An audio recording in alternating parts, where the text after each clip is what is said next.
You need to understand UPSC's requirement. UPSC is looking at, UPSC is not a, it is a competition. It is not a place where you think of very high score. It is a low scoring examination. You should, if you see the cutoff of prelims of last few years, the cutoff is around 45 to 90%, 45 to, between 45 to 50%. That means out of 200, if you're able to score around these marks, if the last 4 years if I take, the cutoff is less than 50%. So I just have to crack the examination with 50% marks. And 50% marks is achievable? Answer is yes. I have given prelims thrice, I have cracked it thrice. There are people who are cracking it every year. So you need to find that strategy which is working for you to crack the prelims. Now going to the next level, the mains examination, which will come later on. These are different sections which come in prelims.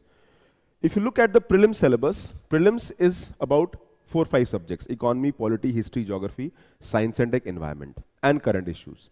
So there are 7 areas in prelims. And out of 7 areas in prelims, there are total how many questions? 100 questions.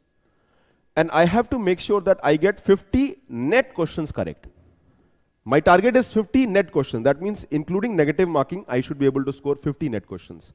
Do you think it is difficult? It is difficult if the strategy is not there. So we should focus on understanding a strategy. We have to target this 45% and we need to understand UPSC's requirement. UPSC कैसे change हो रहा है? What are the new things which are happening? What minimum you should be doing it? And that is what the approach is. The first thing first, remember, UPSC requires you to follow very basic books. UPSC asks you to follow just one newspaper. UPSC expects you to develop your fundamentals very strong. So your fundamentals agar अच्छे हैं आपके, and UPSC's requirement is class 11th and 12th NCERT. That's all.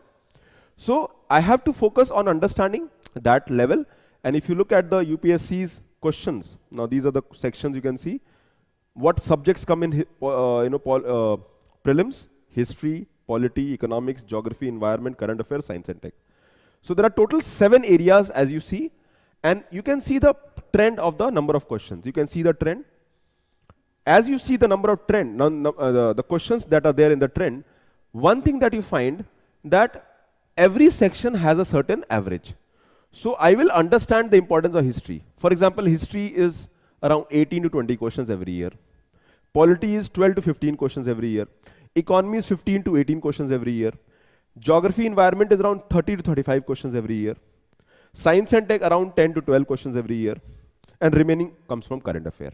So I know the weightage of every paper. And based on that, my effort would be there. For example, the time that you take to cover history, in the same time you can cover polity, economics, and environment also. The time you take to cover history, in the same time you can cover polity, economics, and environment also. That means history is vast. Polity, economics is also relatively vast, but you can cover in less time. But polity, economics are highly conceptual. So you should focus on concepts. Geography, very conceptual, especially physical geography, very conceptual. If your basics are clear in these areas, it is just a matter of time you can crack prelims. So if you're willing to crack prelims, focus on your static area, focus on your fundamentals. Even on regular basis, you get around 60-70 questions from just basics only, from the concepts. And remaining will be complemented with current affair. Lot of students run around current affair without realizing their basics in subjects are not ready. To focus on the basics of each of the subjects. Your polity should be conceptually thorough. Economy, conceptually thorough. My geography should be conceptually thorough. In environment, you should be conceptually thorough. Agar concepts aapka ready hai, then it will take very less time to cover current also. So first focus on your base building, and that is what the objective should be. If you are able to cover your base, rest will follow. Okay?